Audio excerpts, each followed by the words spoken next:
Nous sommes sur le trou numéro 3 du golf de Granville, qui est un trou tout droit de 306 mètres de départ arrière, qui est handicap 14, qui ne présente pas de difficultés particulières, sinon l'incidence du vent qui est primordiale sur ce type de trou.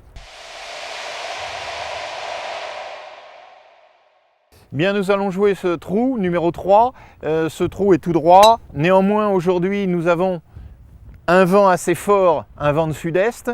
Donc nous allons devoir rester sur la gauche du fairway. Nous allons nous aligner sur le piquet des 135 mètres qui se trouve à gauche du fairway.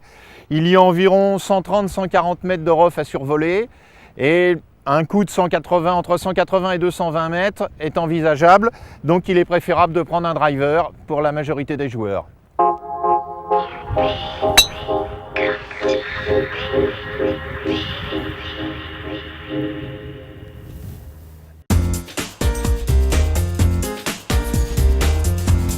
Nous allons maintenant jouer le deuxième coup de ce par 4.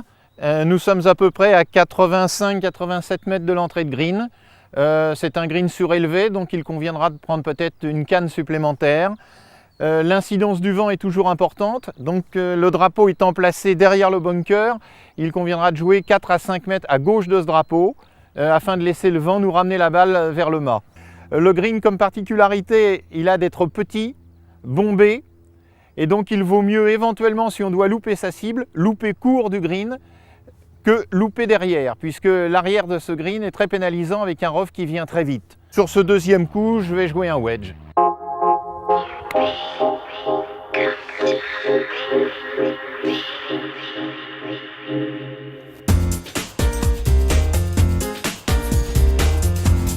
Aligné à 4-5 mètres du drapeau, le vent nous a ramené la balle à peu près à 2 mètres, 2 mètres 50 du trou. Nous allons maintenant essayer de rentrer en un pot, sinon en 2 pots pour le par.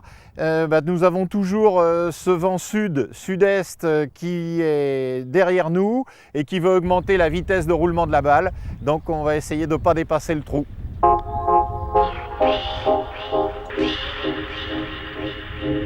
Voilà, ce par 4 n'est pas très long, pas très difficile, surtout si vous utilisez le vent.